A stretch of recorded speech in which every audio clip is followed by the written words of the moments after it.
Welcome back to my channel. Good afternoon বন্ধুরা, তোমরা সবাই কেমন আছো? আশা করি ভালোই আছো। আমিও ভালো আছি, বাবা ভোলার আশীর্বাদে, মায়ের কালী আশীর্বাদে। আজ একটা নতুন একটা জায়গা গেলাম, পোদ্দারনগর, যাদবপুর পোদ্দারনগরে। এখানে মারতি মন্দিরটা ঢুকলাম ভিতরে। দেখো মন্দিরের চারিদিকে, মন্দিরটা ছোট কিন্তু চারিদিকে কত সুন্দর সবুজ অরণ্যে, মানে সুন্দর সুন্দর গাছ লাগানো আছে এবং দেয়ালে নানা রকম জ্ঞানী ব্যক্তিদের, নামকরা ব্যক্তিদের ছবি আঁকা আছে। খুবই সুন্দর লাগছে। কত সুন্দর ছোটো ছোটো গাছ লাগানো বসানো আছে টপে, দেখতে পাচ্ছ? দেখো কত সুন্দর গাছপালা সব আছে ছোটো। এই দেখো এদিকে পেঁপে গাছ, নানা রকম গাছ, যাবতীয় গাছ সব আছে এখানটায়, দেখতে ভালোই লাগছে। এটা হচ্ছে পোদ্দারনগর, সাউথ সিটি মলের ঠিক পিছন দিকটা।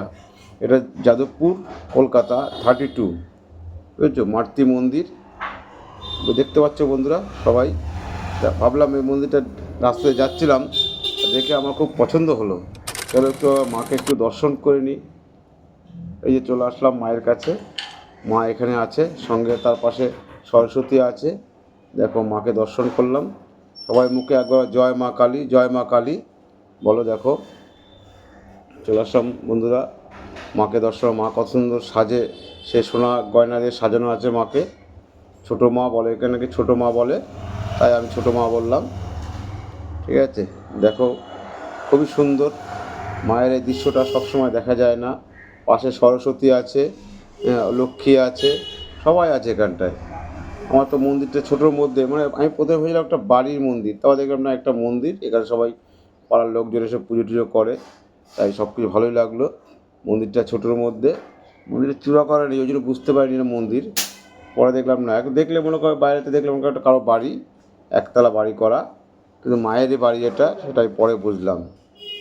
দেখতে দেখতে মায়ের দেখলাম কত সুন্দর, অনেকক্ষণ ধরে।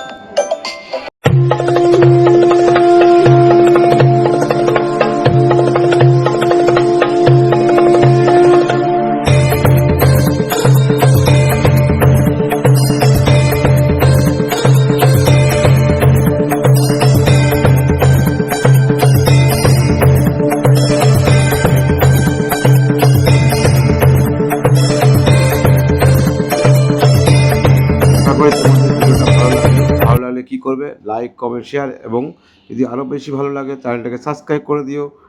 আমার পাশে থেকো। আশা করি তোমরা আমার পাশে যেমন ছিলে তেমন আছো এবং থাকবে। ভিডিওটা ভালো লাগলে লাইক, কমেন্ট, শেয়ার এবং সাবস্ক্রাইব করে দেবো। দেখা হচ্ছে পরের ভিডিওতে। Tata, bye bye.